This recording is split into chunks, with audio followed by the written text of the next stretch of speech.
দুনিয়ার সাথে যাদের সম্পর্ক, এই দুনিয়াটাকে যারা নিজেরা আপন প্রাণ ভাই বানিয়েছে, এরা দুনিয়ার পিছনে পড়ে আছে, এরা রবকে বই লাগেছে। আর আকাবির হযরতরা তাদের জিন্দেগি এমন ছিল, তাদের জিন্দেগিটা, বাজান আমার দিকে তাকান, তাদের জিন্দেগিটা এমন ছিল, গুনাহমুক্ত জীবন ছিল, দুনিয়ার সাথে তাদের কোনো তাল্লুক ছিল না। এজন্য মুরব্বীরা বলে, খুদায়া দাতি হে জিनको देखे कर उलूरू का पुतले, खुदाया दाती है जिनको देखे कर उलूरू का पुतले, नबूवत से वारिस है वही है जिल्लुर रहमानी, यही है जिनको सुने को, यही है जिनको सुने को फजीलत है इबादत पर, इन्हीं की इत्तिका पर नज़रती है मुसलमानी, इन्हीं का इत्तिका पर नज़रती है मुसलमानी। रहे दुनिया पे लेकिन दिल कुल दुनिया से बेताल्लुक, रहे दुनिया पे लेकिन बिल्कुल दुनिया से बेताल्लुक, करे दरिया पे हरगिज़ ना कपूरू को लगे पानी, करे दरिया पे हरगिज़ ना कपूरू को लगे पानी। আমাদের মুরব্বীরা এমন ভাবে দুনিয়ার জমিনে চলছেন, এমন ভাবে তারা হাঁটা চলা করছেন, দুনিয়ার ভিতরে তারা রয়েছেন, ঘুমাইছেন, তারা যেন দুনিয়ার জমিনে চলতেছে, পানির উপর দিয়া চলতেছে, তাদের পায়ের পাতায় পানি লাগে না। আর আল্লাহ ওয়ালারা দুনিয়ার জমিনে চলে, এরা আল্লাহ আল্লাহ ছাড়া কিচ্ছু বুঝে না। সুবহানাল্লাহ বিহামদি। এরা দুনিয়ায় চলছে, পানির উপর দিয়া চলতেছে, কিন্তু এদের পায়ের পাতায় কি লাগে না? পানি লাগে না। আর এরা দুনিয়াতে চলছে এমন ভাবে আল্লাহ ছাড়া এরা কিচ্ছুই বুঝে নাই। সুবহানাল্লাহ বিহামদি। তার মানে দুনিয়ার সাথে তাদের কোনো তাআল্লুক নাই, দুনিয়ার সাথে তাদের কোনো সম্পর্ক নাই। এইভাবে তারা দুনিয়ায় চলছে। এই দুনিয়া সমস্ত গুনাহের মূল। এই দুনিয়াটা গুনাহ দিয়া, আবর্জনা দিয়া ঢাইকা গেছে। এ বাজান, আতর আছে আমাদের সাথে। আমরা জানি যে জিনিসের ভিতরে আতর থাকে, ওই আতরটা এইটা নাকের মধ্যে দিলেও ঘ্রাণ আছে, না দিলেও ঘ্রাণ আছে। কথা কোন ঠিক কিনা? আতর এটা অনেক ঘ্রাণ আছে, দিলেও বোঝা যায়, না দিলেও বোঝা যায়। কথা কোন ঠিক কিনা? জানি এটা আতর, এটার মধ্যে ঘ্রাণ আছে, এটার মধ্যে সুন্দর সুন্দর ঘ্রাণ বের হয়ে আসে। কিন্তু বাজান, আমরা যদি কোনো আবর্জনা বা পায়খানার কোনো জায়গা দিয়া হাইটা যায়, আমরা ওই পায়খানার রাস্তা দিয়া যখন হাইটা যায়, আমরা নাক দইরা দইরা যায়। কেন যায়? কারণ জানি এটা পায়খানা, এটা আবর্জনা, এটার থেকে দুর্গন্ধ বেরিয়ে আসবে। কথা কোন ঠিক কিনা? এটা থেকে কিন্তু দুর্গন্ধ বেরিয়ে আসবে, এটা কিন্তু আমরা সকলে জানি। কিন্তু আতর, এটা আতর ঘ্রাণ এটার ভিতরে আছে, এটা আমরা জানি। লাগাইলেও ঘ্রাণ আছে, না লাগাইলেও ঘ্রাণ আছে। বাজান, ওই পায়খানা যখন আমরা হাইটা হাইটা যাই, পায়খানা দেখি বা আবর্জনা দেখি, নাকটাকে বন্ধ করে তারপরে যায়, কারণ দুর্গন্ধ আমাদের সহ্য হয় না। কথা কোন ঠিক কিনা? হ্যাঁ বাজান, ইবাদত হইল আতরের মতো ঘ্রাণ। সুবহানাল্লাহ বলেন। ইবাদত হইল আতরের মতো ঘ্রাণ, আর গুনাহ হইল পায়খানার মতো আবর্জনা, দুর্গন্ধ। এই দুর্গন্ধ কেউ পছন্দ করে না। আমরা আজকে ওই দুর্গন্ধটাকে মনের ভিতরে ধরে রাখছি, আর সেন্টের আতরের ঘ্রাণটাকে আমরা এখন দূরে ফেলাই দিছি। কথা কোন ঠিক কিনা? এ বাজান, ছোট ছোট গুনাহ কইরা আমল নামা আপনি ভারী করতেছেন। ছোট্ট ছোট্ট আমল কইরা কি রবের সাথে কথা বলা যায় না? রবের সাথে কি সম্পর্ক করা যায় না? এজন্য ছোট ছোট আমল কইরা আল্লাহর সাথে সম্পর্ক কইরা যদি দুনিয়াতে যান, আপনার জিন্দেগিতে তাহাজ্জুদ নাই, আপনার জিন্দেগিতে চাষ্ট নাই, আপনার জিন্দেগিতে কোনো আমল নাই। কিন্তু যে 5 ওয়াক্ত নামাজ ফরজ, এইটা যদি ইবাদতের সাথে মনোযোগ দিয়া যদি রবের সামনে দাঁড়ায়া যাইতে পারেন, আর এটাকে যদি পরিপূর্ণভাবে যদি আপনি পালন করে যাইতে পারেন, এত আমলের দরকার নাই। রাসূল বলেন, নাকলিস দীনাকা ইয়াকফিকাল আমালুল কলিল। বান্দা, তোরে নাজাত দেওয়ার লাইগা, জান্নাত দেওয়ার লাইগা অল্প আমলে আমি আল্লাহর কাছে যথেষ্ট হয়ে যায়।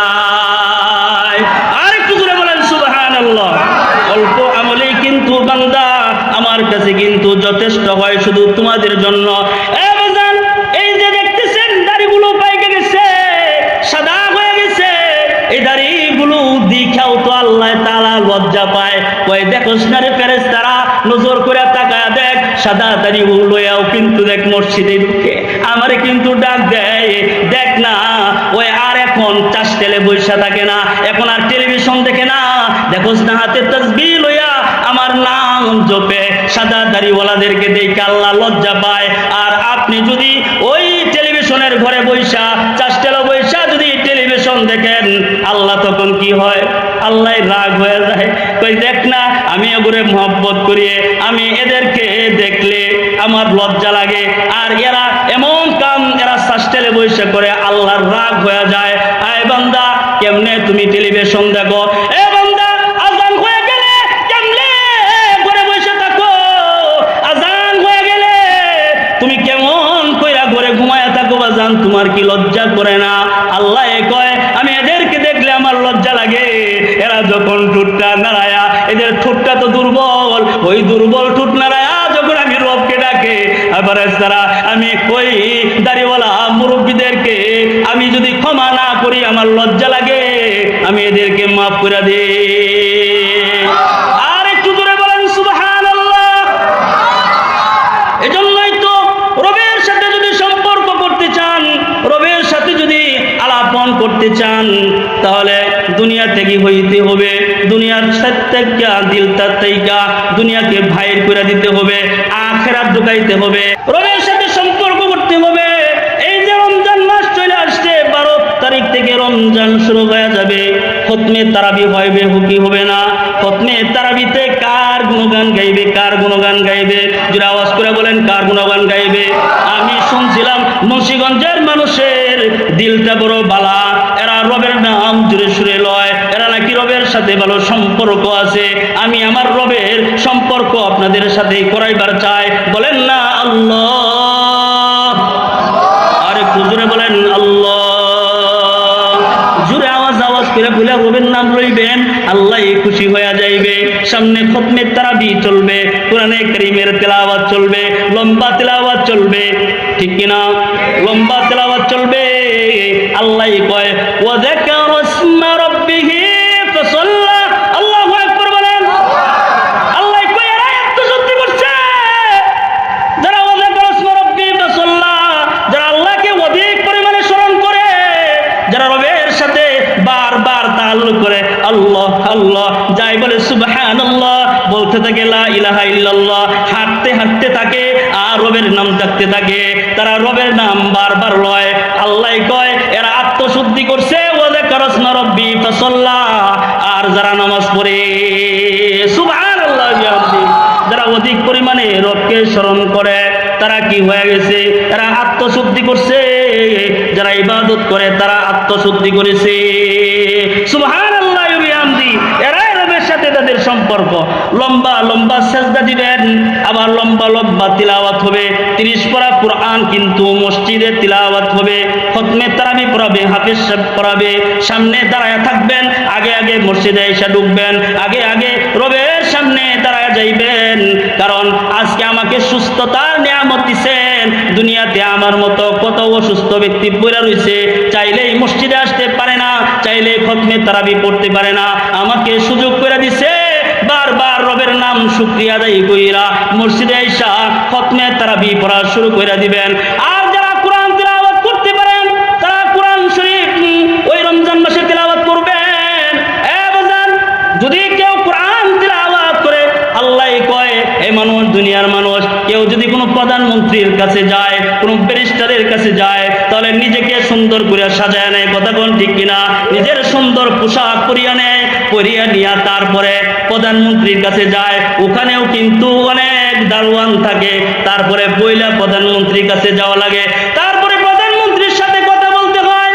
কিন্তু আল্লাহ কয় এত জায়জামেলার পরে প্রধানমন্ত্রীর সামনে তুমি দাঁড়ায় কথা বলো, সুন্দর করে গুছায়া কথা বলো।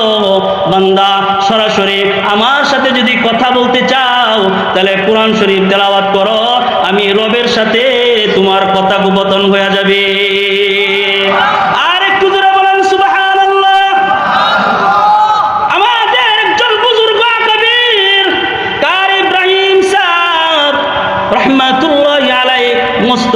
বুজুর্গের নাম। তিনি যখন কোরআন তিলাওয়াত করতেন কখনো কখনো তিনি অজ্ঞান হয়ে যাইতেন, কখনো তিনি বেহুশ হয়ে যাইতেন, কখনো তিনি চিৎকার মেরে উঠতেন, কখনো তিনি লাফায়া উঠতেন। লোকেরা জিজ্ঞেস করত, ইব্রাহিম আপনি যখন কোরআনে কারীমের তিলাওয়াত করেন, কোরআন শরীফ আপনার সামনে থাকে, তখন আপনি কখনো লাফায়া উঠেন, চিৎকার মেরে উঠেন, কখনো আপনি বেহুশ হয়ে যান, এমন কেন করেন? কারি ইব্রাহিম রাহমাতুল্লাহি আলাইহি বলে, শুনো, আমি যখন কোরআন শরীফটারে হাতে লইয়া কোরআন শরীফের সোফার দিকে আমি তাকায়া থাকি, তখন মনে হয় আমি আল্লাহকে এমন করে দেখি, আমার আল্লাহ হরফের বাঁকে বাঁকে, লাইনের ফাঁকে ফাঁকে বৈশা বৈশা যেন আমি ইব্রাহিমের লগে কথা কয়। আর একটু জোরে বলেন সুবহানাল্লাহ। ওই আমি আমার রবকে দেখে বেলাই, আমি আমার রবকে দেখে বেলাই, আমি কি করবো? এই জন্যই তো আমি বেহুশ হয়ে যাই, এই জন্যই তো আমি চিৎকার মেরে উঠে।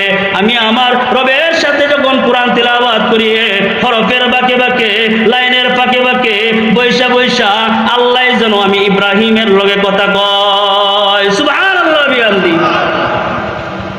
তাহলে দেখেন, তারাও তো কোরআন তিলাওয়াত করছে। আপনি আমার ঘরে কোরআন আছে নাকি? আপনি আমার ঘরেও তো কোরআন আছে, কিন্তু কোরআন যে জায়গায় দরকার ওই জায়গায় কোরআন নাই। কথা কোন ঠিক কিনা? কোরআন থাকবে কোন জায়গায়? দরজাটা খুলে দিবেন, দরজাটা খুলে দেওয়ার পর আপনি সর্বপ্রথম আপনার নজর পড়বে কোরআন শরীফের দিকে, আপনার নজর পড়বে তাসবির দিকে, আপনার নজর পড়বে নামাজের মুসল্লার দিকে। এটাই হলো মুসলমানের কাজ। কথা কোন ঠিক কিনা? এটাই মুসলমানের একমাত্র কাজ, যে দরজা খুললে সে তার ইবাদতের সরঞ্জামগুলো সে দেখতে পাবে। এই জন্যই তো ঘর যখন সাজাইবেন, দরজাটা খুললে যেন ইবাদতের সরঞ্জাম আপনার চোখে পড়ে। চোখে পড়লে কি হবে? আপনার তখন একটা আমলি জিন্দেগি আসবে, যে যেহেতু আমার সব কিছু ইবাদতের সরঞ্জাম আছে, ওযু কইরা তখন আপনি নামাজে দাঁড়ায় যাবেন। এই জন্য সামনে সব সময় ইবাদতের সরঞ্জাম ঘরের ভিতরে রাখবেন। সুবহানাল্লাহ বিহামদি। এবার আপনি আমি ঘর থেকে বের হইয়া যখন সারাদিন কইরা ঘরের ভিতরে যাই, ঘরের ভিতরে যাওয়ার পর আমরা আমাদের নাতি কুলে নেই, সন্তান কুলে নেই। কথা কোন ঠিক কিনা? আদর করি, চুমা খাই, নিজের নাতি লয়, নিজের সন্তানকে কুলে লয়, মেয়েরে কুলে লয়। কিন্তু হযরত ওমর রাদিয়াল্লাহু তাআলা আনহু এমন একজন সাহাবীর নাম, যে সাহাবী হযরত ওমর খলিফাতুল মুসলিমিন, অর্ধ পৃথিবীর বাদশাহ হযরত ওমর যখন সারাদিন তার রাজ্য শাসন কইরা যখন ঘরে ঢুকতেন, সে তখন তার সন্তান কুলে নিতেন না, নাতি কুলে নিতেন না, ঘরের মধ্যে ঢুকতেন, ঢুইকা আল্লাহর কোরআন শরীফটারে সে কুলের মধ্যে লইতেন। সুবহানাল্লাহ।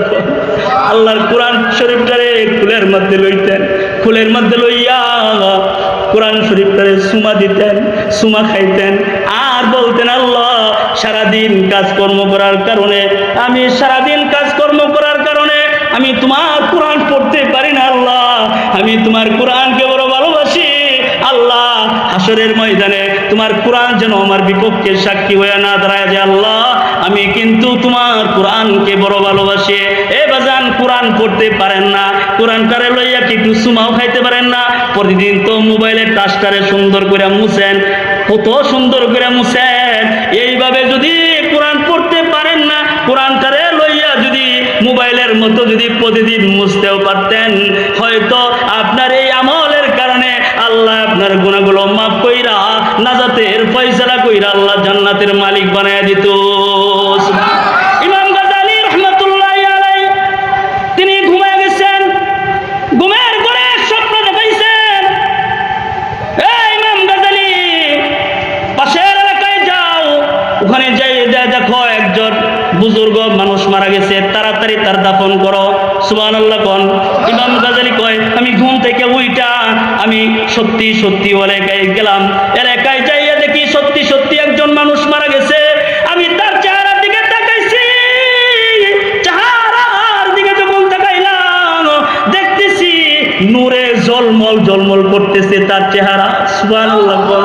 তার চেহারা নূরে ঝলমল ঝলমল করতেছে। ইমাম গাজ্জালী রাহমাতুল্লাহি আলাইহি নিজে গোসল দিলেন, নিজে জানাজার নামাজ পড়াইলেন, নিজে কবর কবরে নাইমা নিজে কবরে রাখলেন, রাখার পরে কবরে রাখছেন মাটি দিবে, কবরে নামার সাথে সাথে মেশকে আম্বরের ঘ্রাণ কবর থেকে ছুটাছুটি করা শুরু করছে।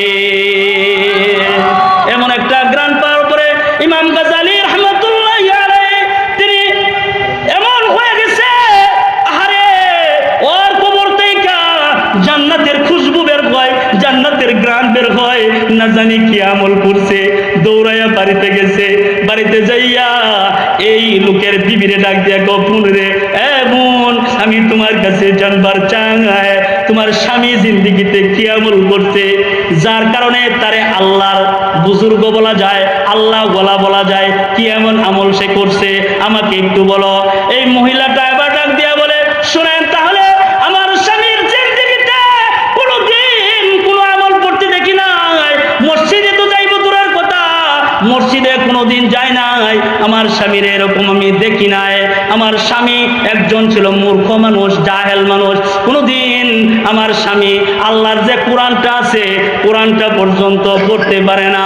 তবে আমি আপনাকে একটা কথা শুনে দেই, এই লোকটা যখন ওই ঘরের ভিতরে ঢুকতো, ঘরের ভিতরে ঢুইকা এই আমার স্বামী এই যে আমার যে খাটের, আমার যে খাটটা যে দেখছেন, খাটের খাটিয়াটা দেখছেন, যে থাকিয়ার ভিতরে কোরআন থাকে, এই থাকিয়া তৈকা আমার স্বামী কোরআন শরীফটারে লইয়া, কোরআন শরীফটারে লইয়া খুইলা তারপরে কোরআন শরীফের লাইনের মাঝে এইভাবে আঙ্গুল গুলা ভুলাইতো আর কাঁদতো আর বলতো, আল্লাহ আমি তোমার কোরআন পড়তে পারি না, ছোটবেলায় ছেলেবেলায় তোমার কোরআন আমি শিখতে পারি না, আল্লাহ আমি ভুল করছি, কিন্তু আল্লাহ আমি কিন্তু তোমার কোরআনকে ভালোবাসি, আল্লাহ আমি কিন্তু তোমার কোরআনকে মহব্বত করি, আমি জানি এটা তোমার কালাম, এটা আমার রবের কালাম, আমি সাক্ষ্য দিচ্ছি আল্লাহ আমি কোরআনকে বড় ভালোবাসি।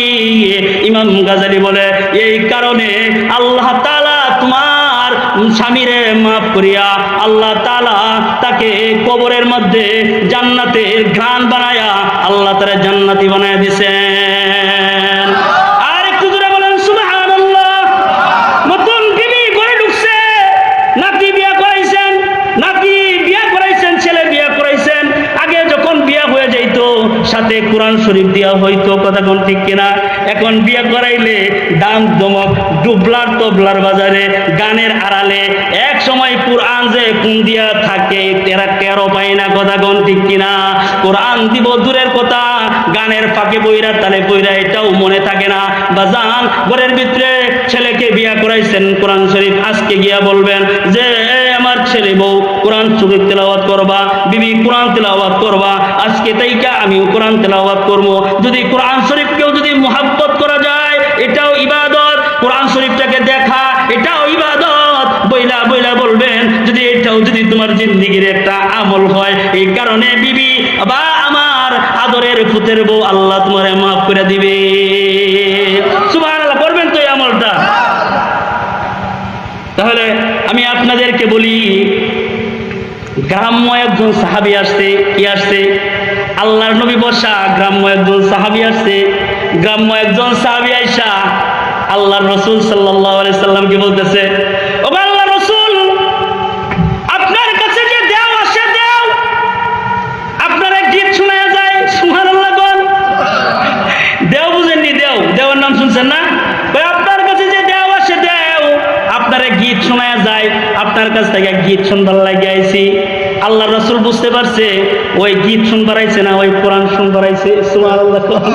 আল্লাহ রাসূল তার প্রতি বিরক্ত হয় নাই, আল্লাহ রাসূল ভালোবাসার চাদর দিয়া তার কাছে টাইনে আনছে, আইনা কয় আমার কাছে কোনো দেও আসে না, আমার কাছে আসে ফেরেশতাদের সর্দার হযরত জিবরাইল আমিন আলাইহিস সালাতু ওয়াস সালাম আমার কাছে আসে।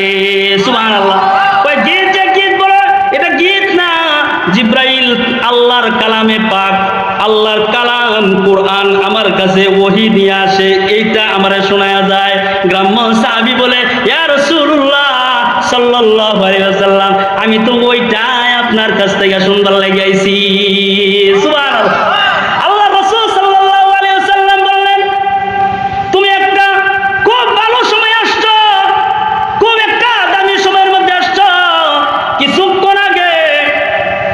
হযরত জিবরাইল আমার কাছে আগমন করছে, আয়েশা কোরআনে কারীমের একটা সূরা আমার উপরে নাজিল করছে, সুবহানাল্লাহ।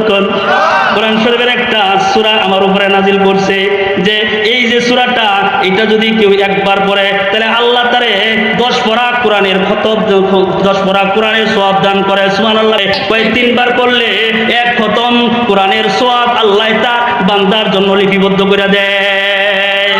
তারপর আল্লাহ রাসূল বলতে আছেন, কয় কেউ যদি 6 বার পড়ে তাহলে আল্লাহ তাআলা 2 খতম কোরআনের সওয়াব দেয়, সুবহানাল্লাহ।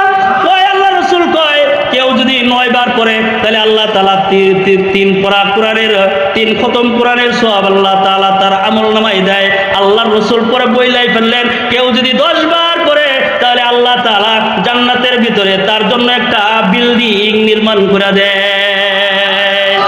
এবার গ্রাম্য সাহাবী সে নিজে নিজে আগ্রহ হয়ে রাসূলকে বলে, আল্লাহ রাসূল একটু পড়েন তো শুনি। আল্লাহ রাসূল সাল্লাল্লাহু আলাইহি সাল্লাম পড়তেছে, কুল হুয়াল্লাহু আহাদ আল্লাহুস সামাদ লাম ইয়ালিদ ওয়া লাম ইউলাদ ওয়া লাম ইয়াকুল লাহু কুফুয়ান আহাদ। এইভাবে আল্লাহ রাসূল তাকে 3 বার পড়াটা শুনাইলেন। কয়বার? 3 বার তাকে শুনাইলেন। এখন এই সাহাবী বলে, আল্লাহর রাসূল তাইলে কি আমি একবার আপনি পড়ছেন, 3 বার পড়াইলাম এই জন্য আপনি 3 বার পড়ছেন, আপনার মুখে শুই না আমার কাছে এই সূরাটা আমার মুখস্থ হয়ে গেছে।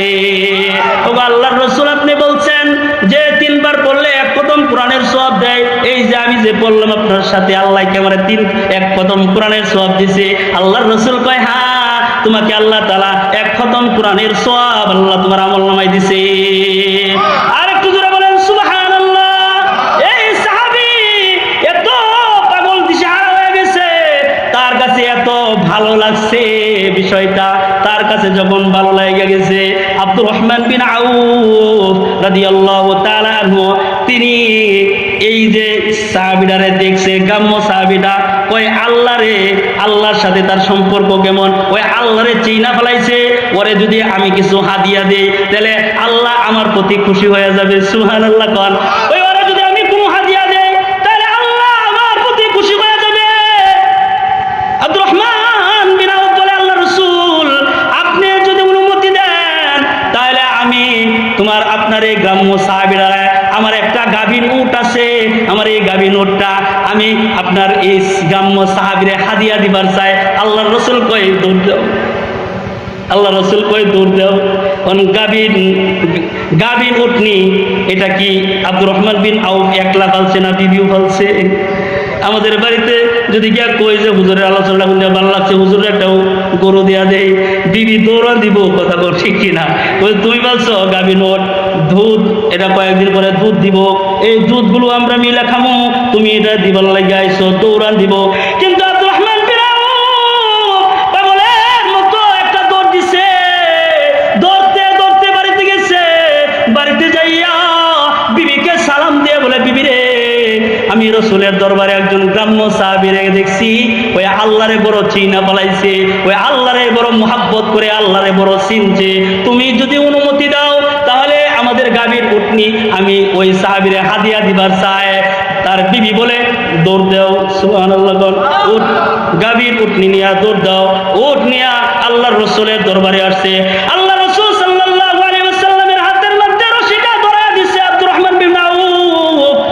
এই রশিটা ধইরা আল্লাহ রাসূলকে বলে, আপনার হাতে সাহাবীকে হাদিয়া দিয়ে দেন, সুবহানাল্লাহ। কোন হাদিয়া দিয়ে দেন। হাদিয়াটা আল্লাহ রাসূল সাল্লাল্লাহু আলাইহি ওয়াসাল্লাম হাতে দিবেন, সাথে সাথে জিবরাইল আমিনকে আল্লাহ তাআলা পাঠায়া দিবেন। জিবরাইল তাড়াতাড়ি জমিনে নাম, তাড়াতাড়ি জমিনে নাইবা আমার নবীকে তাড়াতাড়ি জানায়া দে। এই যে গ্রাম্য সাহাবী আল্লাহরে চিনছে, আব্দুর রহমান বিন আউফ এত পাগল হয়ে গেছে আল্লাহরে চিনার কারণে গাভীর উটনি সে এই লোকেরে দিয়া দিছে, সাহাবীরা দিয়া দিছে, তুমি তাড়াতাড়ি আমার রাসূলকে গিয়া বইলা দাও, সে তো দুনিয়ার একটা উটনি এই সাহাবীরে চিনার জন্য দিছে, আমি আল্লাহ তার জন্য জান্নাতের ভিতরে ৭৯,০০০ উটনি বরাদ্দ করলাম। আর একটু জোরে বলেন সুবহানাল্লাহ। হয় না? আরো জোরে বলেন সুবহানাল্লাহ। এই কথা শোনার পরে আরো সাহাবী যারা ছিল এরাও পাগলের মতো বাড়ির দিকে দৌড়তেছে। বাড়ির দিকে দৌড়ে মানুষে জিজ্ঞেস করে, কয় দৌড়ো কেন, কই দৌড়ো কেন, কয় কান তো একটা ঘটনা ঘটতে গেছে। কয় কি ঘটনা ঘটছে? কয় আব্দুর রহমান বিন আওফ সে তো আল্লাহরে এক সাহাবী চিনছে, আল্লাহর গাভীর উটনি নিয়ে আল্লাহর রাসূলের হাতের মধ্যে দিছে, আল্লাহর রাসূল ওরে হাদিয়া দিছে। এই শুনো শুনো, আল্লাহ তাআলা আব্দুর রহমান বিন আওফের একটা উটনিকে কবুল কইরা জান্নাতের ভিতরে ৭৯,০০০ উটনি আল্লাহ তাআলা তার জন্য বরাদ্দ করছে। এজন্য বাড়িতে দৌড়তেছি, সাহাবীরা একজন বাড়িতে দৌড়তেছে, দৌড়তে দৌড়তে ১,০০০ উট হইছে। আল্লাহু আকবার বলেন। ১,০০০ উট হইছে, তার মানে একটা পাল হয়ে গেছে, বড় একটা পাল হয়ে গেছে। এই পাল হইয়া এই সাহাবী, গ্রাম্য সাহাবী হাইটা হাইটা যায় আর আল্লাহর নামের তাকবীর দেয়। আমার আল্লাহ, আমার আল্লাহ দুনিয়ার জমিনে আল্লাহরে চিনলে যদি ১,০০০ উট দিয়া দেয়, না জানি হাসরের ময়দানে জান্নাতে আল্লাহ তাআলা কেমন দেওয়া দেয়। আর বুঝরে বলেন সুবহানাল্লাহ। এক দিছে ৭৯,০০০ পাইছে, ১,০০০ হয়ে দৌড়তেছে আল্লাহরে চেনার জন্য। তাহলে এটাই হলো তাদের সম্পর্ক কোরআনের সাথে তাআল্লুক, কোরআনের সাথে তাদের সম্পর্ক হওয়ার কারণে আল্লাহ তারা তাদেরকে সম্পর্ক বানায় দিছে। এই যে এক দিছে তো আল্লাহ তাদের দামি বানায় দিছে। আল্লাহ তো আপনি আমার প্রতি নারাজ, কথাগণ ঠিক কিনা? আল্লাহ তাআলা বলেন কুতিলাল ইনসানু মা আকফারা, মানুষ ধ্বংস হোক, মানুষ বড় অকৃতজ্ঞ, কথাগণ ঠিক কিনা? মানুষ ধ্বংস হোক, মানুষ বড় অকৃতজ্ঞ। কারণ মানুষ হলো নিমুখ হারাম, ফার্সি কিতাবের মধ্যে আসছে নিমুখ খুরদি রিমুখ দ্বারা রাহে কুস্তি। ওই নুন খায়া গুন গাইব দূরের কথা, যাইবার বেলা নিমুখ দানিটা ভাঙ্গা যে থুয়া যায়, এগুলো নিমুখ হারাম, কথাগণ ঠিক কিনা? আমরা তো আল্লাহ তাআলা আমাদেরকে বলে ধ্বংস হয়ে যাও, আমাদের প্রতি উনি নারাজ। আল্লাহর প্রতি যদি নারাজ হয়, আল্লাহ যদি আমাদের প্রতি নারাজ হয়, তাহলে আমাদের কিছু কাজ আছে। সুবহানাল্লাহ কোন। আল্লাহ আমাদের প্রতি নারাজ হইলে কিছু কাজ আছে। আল্লাহর রাসূল কয় আস-সাদাকাতু তুতফিউ গাদাবার রাব্বি ওয়া তাসফাউনি তাতাসু ওয়া তুতফাউনি তাতাসু। আল্লাহর রাসূল কয় শুনো, আল্লাহ আমাদের প্রতি গুসা হয়ে গেছে, রাগ হয়ে গেছে। কেউ যদি দান করে, সদকা করে, তাহলে আল্লাহর যে রাগ আছে, আল্লাহর যে গুসা আছে, দানের কারণে আল্লাহ তাআলা রাগ গুসা ভাঙ্গা তার বান্দারে আল্লাহ তাআলার প্রিয় বানায় নেয়। আর একটু জোরে বলেন সুবহানাল্লাহ। আস-সাদাকাতু তুতফিউ গাদাবার রাব্বি, তিনি আমাদের প্রতি নারাজ, আমাদের প্রতি তিনি নারাজ হয়ে গেছে। এজন্যই তো দান সদকা করতে হইবে। এবাজান রাস্তা দিয়া যখন হাঁটেন, বড় কোনো দুর্ঘটনা যদি হয়, আর বড় কোনো দুর্ঘটনা থেকে যদি আপনি বাইসা যান, তাহলে বুঝবেন আপনার গোপনে কিছু দানের কারণে, সৎকার কারণে আল্লাহ আপনারে বাঁচায় দিছে। সুবহানাল্লাহ বলেন। আস-সাদাকাতু তারুদ্দুল বালা ওয়া তাজিদু ফিল উমরি। সুবহানাল্লাহ বলেন না? তারুদ্দুল বালা, যত মুসিবত আছে মুসিবত দূর হয়ে যায়। আল্লাহ তাআলা বান্দার নেক হায়াত বাড়ায় দেয়। হায়াত আল্লাহ তাআলা দান সৎকার ভিতর আল্লাহ তাআলা বাড়ায় দেয়। তাহলে দান করার দরকার আছে না নাই? সবাই বলেন দান করার দরকার আছে না নাই? সবাই দানের উপরে থাকতে হবে। বুখারীর হাদিস, একজন লোক, একজন সাহাবী রাতের বেলা বের হইছে। কোন বেলা বের হইছে? রাতের বেলা বের হইছে। দান করব কেমনে? গোপনে। কেমনে? গোপনে দান করব। বাইর হয়ে গেছে, বের হইয়া রাতের বেলা কাউরে পায় না। তখন দেখে একটা চোরের সাথে সাক্ষাৎ হইছে। কার সাথে সাক্ষাৎ হইছে? একজন চোরের সাথে সাক্ষাৎ হইছে। এই দিন এই চোরকে তার দানের বাবদ দান করে দিছে, চোরেরে দিয়া দিছে। পরের দিন খবর হইছে ওই দান করবার লোক পায় না, চোরেরে দান করে। সুবহানাল্লাহ কোন। মানুষ বলতেছে চোরেরে দান করে, আর লোক কি পায় না। পরের দিন আবার বের হইছে। পরের দিন বের হইয়া দেখে একজন জিনাকারী মহিলার সাথে দেখা। বুঝতে পারতেছেন? একজন জিনাকারী মহিলার সাথে দেখা, যিনি তার দেহ ব্যবসা করে, তার সাথে দেখা। ওই দিন ওই সাহাবী তার এই দানটা এই জিনাকারী মহিলারে দিয়ে দিছে। সে জিনার কাস্টমার তালাশ করতেছে রাতের বেলা, কিন্তু সে গিয়া তারে দান করছে। সুবহানাল্লাহ কোন। পরের দিন আবার একই রকম খবর আসছে, লোক পায় না, তারে দান করে। তারাও দান করে দিছে। পরের দিন আবার দান নিয়ে বের হয়েছে, আরেকজনকে দিবে, গোপনে দান করবে। আরেকজন বের হয়ে গেছে। বের হওয়ার পরে সে ওই দিনকার একজন ধনী মানুষের সাথে সাক্ষাৎ হয়েছে। কার সাথে? সে মনে হয় অফিস আদালত বন্ধ করে রাতের বেলা বাড়িতে যাইবে, তার লগে দেখা। ওই দিনকার ধনী মানুষরে দান করে দিছে। সুবহানাল্লাহ কোন। ওই দিনকার খবর আসছে, কই লোক পায় না, ধনী মানুষের দান করে। সে পরের দিন ঘুমায় গেছে। ঘুমের মাঝে স্বপ্ন দেখে, টেনশন করিস না, তুমি যে দান করছো এটার লেগে তুমি টেনশন করো না, আল্লাহ তাআলা তোমার এই দানগুলোকে আল্লাহ তাআলা কবুল করে দিছে। তোমার এই দানগুলো আল্লাহ তাআলা কবুল করে তোমার জিন্দেগীর তামাম গুনাহগুলো আল্লাহ মাফ করে দিছে। লোকটা বলে কিভাবে? ওই শুনো, প্রথম দিন তুমি চোরকে দান করছো। চোর সে তো চুরি করে তার জিনিসের লাইগা, কথা কোন ঠিক কিনা? চুরি করে সে তার জীবিকা চালানোর লাইগা। কয় যেদিন তুমি তারে দান করছো ওই দিন থেকে চুরি কইরা ছাইরা দিছে, তোমার টাকা দিয়া ব্যবসা কইরা বালা মানুষ হয়ে গেছে। পরের দিন তুমি তোমার জিনাকারী মহিলার সাথে তোমার সাক্ষাৎ। জিনাকারী মহিলা সে তো তার দেহ ব্যবসা করে টাকার লাইগা, ওই দিন তুমি টাকা দিছো। ওই টাকার কারণে আল্লাহ তাআলা ওই জিনাকারী মহিলা তার জিনাকারীর ব্যবসা ছাইরা দিয়া নেককার পরেজগার মহিলা একজন হয়ে গেছে। তৃতীয় দিন তুমি ধনী লোককে তুমি দান করছিলা। এই ধনী লোকটা ছিল কৃপণ। কি ছিল? কৃপণ, কোনোদিন দান সত্যা করতো না। কিন্তু যেদিন তুমি তারে দান করছিলা তখন সে বুঝতে পারছে আমি ধনী মানুষ, আমারও তো দান করার দরকার। ওই দিন থেকে সেও দান করা শুরু করে গেছে।